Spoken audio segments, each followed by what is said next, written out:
So the Knicks have a very interesting midweek matchup with their Atlantic Division rival, the Philadelphia 76ers. So, like we like to do on the show, we like to take some time and get to know your enemy, find out what's going on the other side. So, we're going to talk a little bit about somebody who covers the Sixers better than anybody I know. It's my fellow Pitt big brother. It is good when we get to unite two fellow sports journalists from the University of Pittsburgh. It's my guy who covers the Sixers for the Philadelphia Inquirer, Keith Pompey. Keith, what's going on, man? What's going on, man? Thanks for having me on the show. Oh, man, always glad to have you. Always glad to talk some hoops with you. And Keith, this has been I don't even know how to say it. It's been an interesting year for the Sixers, right? They've been a little up, they've been a little bit down. Everybody knows about the injuries, especially the big three. Is that the big part or the only reason for the inconsistencies that we've seen with the Sixers thus far this season? You know, I think I don't. I'm not going to say it's the only reason, but I will say I think that that's a major reason. You know, when you look at it, you look at it when they have the big three playing. They only played in 10 games and they're 7-3, right? They've only completed 7 of those games and they're 6-1. So when you look at it, you say to yourself, like, when all three of those guys are playing, talking about Joel Embiid, Paul George, and Tyrese Maxey, they are a really good team. The problem is they can't get on the floor. And when they're not on the floor, the team looks old, they look small, they look unathletic. So, you know, that's not the only problem, but it's a major problem. It has been a major problem there, and those numbers do back it up and how good they've looked when they have been on the floor together. One of the other major losses, if you take out those big three, Keith, Jared McCain, right? Season-ending injury. He was hooping. When I saw you at Summer League this year, he was balling out in Vegas. He started off the season really well. Seemed like he was a big spark for the Sixers. How big of a loss is it that he's no longer around the team? That's a major loss. I mean, major, because, you know, when you look at Tyrese Maxey, you know, you say to yourself, he's a point guard, but he's actually a two guard who has to play point guard for the Sixers. Jared McCain is actually proven to be a better point guard. And I know that they had him coming off the bench, but he came off the bench, but he played starter minutes. So basically, he freed things up for Maxey. He also is a really good shooter. So whereas he was created spacing for Embiid and Paul George to do whatever they wanted, now when you lose him, right now you have Reggie Jackson, and you also have a guy, Jeff Doughton, who's a two-way guy, and they're giving these guys a lot of minutes because they lost a lot, you know, with Jared McCain going down. So, yeah, that was a big blow. That was a major blow for the Sixers. Yeah, it definitely was. He was playing so well. He was the front runner for Rookie of the Year pretty much in the league before he went down with injury. Got to talk to you about Joel Embiid because, as maybe those who don't know, but covering the NBA, Embiid had the health concerns, can't play in back-to-backs. Is that sustainable for the Sixers? Is it going to come to a point where he's got to start playing in back-to-backs, Keith, like if they are going to try to compete at the level that they wanted to this season? You know, it's crazy too because, and that's a great question because and Nick Nurse was even asked about it last week, and what he basically said was, "Look, we're going to try to get him out there, and we're going to try to have him play back to backs, right?" So it's not sustainable, especially not in this month of January, where the Sixers have the 5 back to backs, which are the most in the NBA for the month of January. They played one already, but they cannot, I'm telling you, go without Embiid doing that. But the crazy part is he's not even playing in the games. Like, he missed 4 games in a row right now. And the last game that he played in was Brooklyn on January the 4th. So, you know, it's one of those things where you look at it and you say, like, we're worrying about him playing in back-to-backs, but we should be worrying about him playing in regular games. Right. You don't know if he's going to play at all whatsoever. Let me ask you this as a follow-up to that, because I was actually talking to a couple of my friends, my classmates at Pitt, who are from Philly, big Sixers fans, and they seem to have lost faith in Embiid, not because of his talent, because they don't know if they're going to see him on the court. Is that the vibe from the Sixers fan right now around this team, that they don't know if they can win with this Embiid-led squad because he can't get on the court? Yeah, that's the vibe. That's definitely the vibe. I think there's a lot of people frustrated because of that, because they see he's such a good talent. And the thing about Embiid is one of those things where you get off the bandwagon. He plays like 3 or 4 games, and then he looks good, and then all of a sudden you drop off the bandwagon because you don't see him again. You know what I mean? It's extreme inconsistency. I mean, let's think about it. He had 5 straight games with 20 with at least 25 points.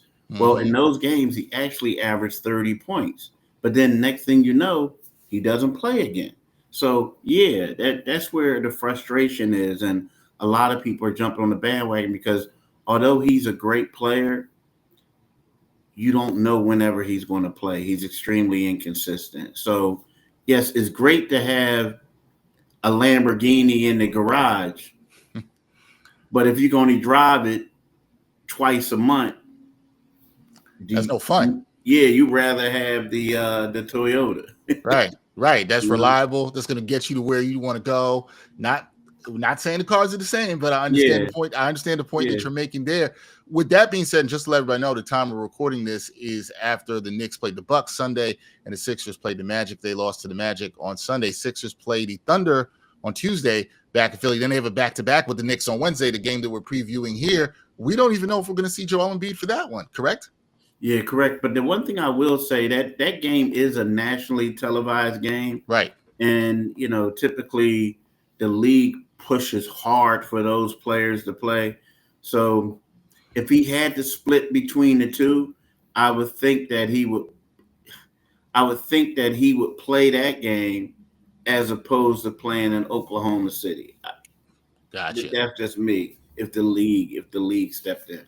All right. Well, Knicks fans, they'd like to see him play. We want to see the best play against the best all the time. A couple more things for me, Keith. Recently, we just talked about it. They lost to the Magic. The Sixers did on Sunday. The previous loss they had to a Pelicans team that didn't have much of anybody out there as well. What's been going on with the Sixers team recently? Why the struggles? Man, they just look bad. I know that's not an explanation, but it's weird because you talk about why the struggles. I just think the 76ers are not a good team. I told you what they are when they have the big three, but when they don't have the big three, and on top of that, you don't have Andre Drummond playing, you don't have Kyle Lowry playing, you don't have KJ Martin playing. So they're kind of like an older team right now, and they put so much pressure on Maxey and Paul George to do things for them to win, to where it gets to a point when they don't play, or when they don't play at an elite level, um, they struggle, they lose. And these games are mind-boggling because you talked about they lost to the Pelicans. I mean, name your favorite Pelican player. Well, that player didn't play, unless the only one who played was C.J. McCollum, right? And they should have lost to the Washington Wizards, and Mhm. then they lost to Orlando, and Orlando had 6 guys who didn't play. So the 76ers are not a good team at this particular time. They need Joel Embiid to come back quick, fast, in a hurry. Yeah, we'll get to that in a second. And I think that's a disappointing thing. Sixers are nowhere near where they thought they were going to be. With all that being said, right? And the fact that they have not played up to expectations, they've had all the injuries, all of this going on. Trade deadlines coming up. You know this. There's going to be talk. Can Daryl Morey make a move? Can he add a piece to this team that would help bolster the roster? Do you think they can? And is there a guy out there that could help the Sixers team? Here's the hard part about that. Like, yes, they can make a move, but I don't know if the guy that we're talking, like, if there's a real difference maker out there for them. And the reason why I'm saying that is, it would have to be a team that really wants to dump salary. But also, we're talking about the 76ers team that you already have 3 max players. You're close to being capped out, right? So who are you going to bring in, right? And then also, so I mean, they need a point guard. They need a point guard. But they also need another big, someone that's going to be healthy, right? They need a big power forward too. So I don't know. Like, I can't really come out there and say name certain players. I just know that they just need some bodies right now that's Hmm. going to help them get where they want. And the crazy part is that when you look at this Sixers team, they feel like they have the tools to win it, they're just not healthy enough. So it's like, who do I get rid of? Who do I get rid of to bring someone else in? Because it doesn't matter if Joel Embiid is unable to go. That it really does come down to that. And there was some encouragement from this team when you saw how they played on Christmas Day, the big win in Boston. They looked good there. All the guys played. That helped a lot in that one too. When you look at where this team currently is, right? You said right now they're not a good team with 15 wins on the season. Do you think they can get to the playoffs? Do you think they can get to a top 6 spot in the Eastern Conference when it's all said and done? I don't think they can get to a top 6 spot. I Hmm. mean, I think they can get to probably being a play-in tournament team, but a top 6 spot. I'm looking at these teams who were struggling early on. Teams like Atlanta and other squads are starting to play well. You look at a team like Detroit. Now, again, I think that the Sixers could probably beat Detroit maybe in a playing game. But at the same time, we're looking at all these young teams and they're getting confidence. They're just coming together. The Sixers, I don't see them being a top 6 team in the playoffs right now. I mean, Man, I think they have to improve a lot. I mean, man, yeah. think about this. They barely beat the Washington Wizards without 7 players. And lost to the Pelicans and lost to the Magic. Although the Knicks lost to the Magic without their top 4 scorers last Monday, so I can't really say it was great for them either. But I hear your point there. I hear your point that they haven't looked good at all and they don't look like a playoff team. I hear you. You are what your record is. Last thing for me, Keith. We got the Knicks coming down to Philly to play the Sixers on Wednesday. I know this is a tough question to ask you because you don't even know who's going to play or who's going to be available. But what would you say are the keys to this matchup on both sides, particularly the Sixers, if they're going to try to get an upset win over the Knicks? Well, the first key for the 76ers is the medical staff needs to work overtime to get people together. They have to be healthy. But no, I think in order for them to play well, I think that the Sixers is going to have to be 2 things, and it's going to be critical. And I know this is something that people are going to maybe laugh at, but it's going to be the one thing is they're going to have to steal some points from the foul line. Meaning, what I mean by that is I don't know if they can match up with them athletically, but you have to convert free throws. Like hope that you can get go 21 or 22 or something like that. Still points that way, getting to the foul line.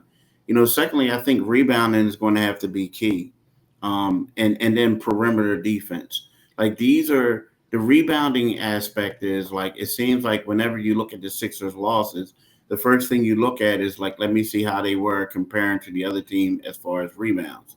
And that's a vital thing for them. They're going to have to get the boards.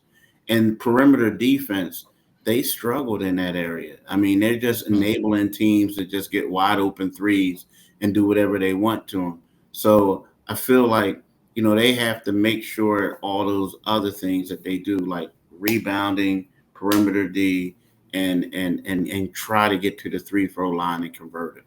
Yeah, well, we will see. They have a lot of work that they've got to do, a lot of things that can happen. Let me ask you one more thing. Let's say, and this season already has been disappointing for the Sixers. Let's say it doesn't work out. Let's say they're a playing team, like you said. They don't, and maybe they don't make the playoffs. What's the direction of the team from here? Because you've got Embiid, who you've talked about, don't know if he's going to play, especially if Embiid's not healthy. I want to throw that in there too. What's the direction? I've heard some talk about maybe the Sixers should blow it up. Maybe they should try to trade Maxey, who's their best trade chip. Do you think that's possible or likely at all?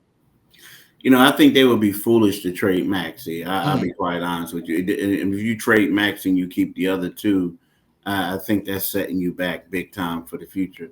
But in the one, but I think that there's going to probably be it's going to have to be some changes, maybe from the top, the front office, Hmm. because when you look at this thing, and I'm not saying that I know anything. I'm just assuming, right? Yes.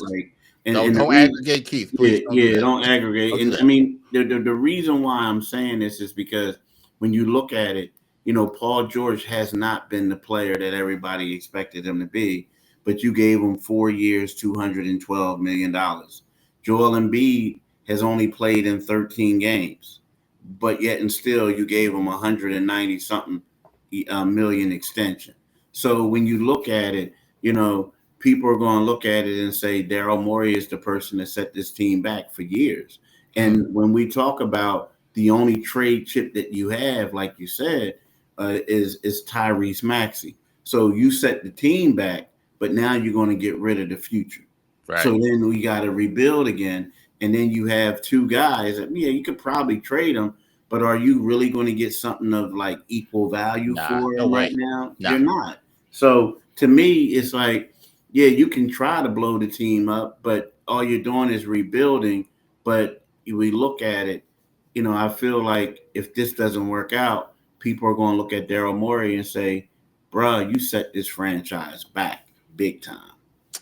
It would be fair to say that. I can't say it's unfair. Can't say it's unfair, Keith. Listen, it's good when the Knicks are good. It's good when the Sixers are good. We want to see that Atlantic Division, I-95 rivalry be good. So I hope the Sixers can get healthy and we can see fun. We had fun times in the playoffs last year.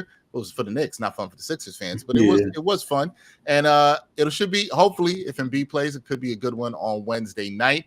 That is Keith Pompey, beat writer covering the Sixers for the Philadelphia Inquirer. Keith, hopefully I see you soon next time you're up in New York for the next Knicks-Sixers matchup. Be well, brother. And as always, hail the pit. Hail the pit. Hail the pit. Thank you. So it is an interesting week for the Knickerbockers, and they got it started off right with a win over the Bucks, as I mentioned at the top of the show. Then Detroit on a back-to-back on Monday night. That should be an interesting one. Pistons, they're playing very well, so keep your eye on that. The midweek matchup that we talked about against the Sixers, great breakdown of that with Keith Pompey. Be interesting to see who plays and how the Sixers, if they're hungry in that matchup, to try to upset the Knicks. But the end of the week, that's really the showcase main event that you want to talk about this week for the Knickerbockers. Julius Randle, Dante DiVincenzo make their return to Madison Square Garden as the Knicks host the Timberwolves. That should be an interesting one. It'll be very interesting to see what the crowd reaction is to Julius Randle. Karl-Anthony Towns playing his former team again. Should be a fun one. We'll have more on that game later in the week. Knicks Weekly Live for New York Got Game will be on Thursday evening. More details on that coming soon in terms of a guest and time, but tap in with myself and Brian Fonseca for that.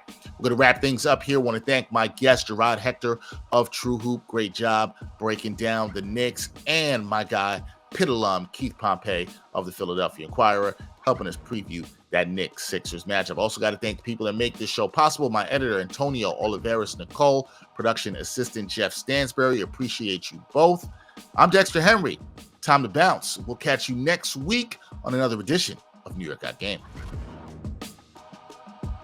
And thanks for watching New York Got Game. Boom shakalaka.